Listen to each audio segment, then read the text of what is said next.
দেশে ডাল ভাত খায়া সুখে থাকার চিন্তা করেন, এখানে আসলে সুখী হইবেন, সফল হইবেন, এই চিন্তা করাটা এখন বোকামি।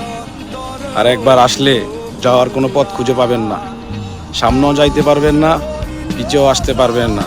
তখন ভাববেন মরে গেলেই বেঁচে যাব, এই ছাড়া আর কোনো পথ খোলা পাবেন না। আর মানুষ যে কত কঠোর, কত কঠিন কথা আপনাকে শোনাইতে পারে, এটা বুঝবেন তখনই। কাছের মানুষই আপনাকে কষ্ট দিবে, বুঝতেই চাইবে না। মানুষ উপর দেখে ভালোবাসে, ভিতরটা কেউ দেখে না। বিপদে পড়লেই আসল মানুষ চিনা যায়। মানুষ পাশে থাকে শুধু নিজের স্বার্থের জন্য। আর প্রবাসীরা যতদিন দিতে পারে ততদিনই প্রবাসীরা ভালো থাকে, হয়তো প্রবাসীরাও ভালো না। আর এখন যারা প্রবাসী তারাই বুঝতেছে মানুষের ভালোবাসা কত কঠিন, বিপদে পড়লেই বোঝাই যায়।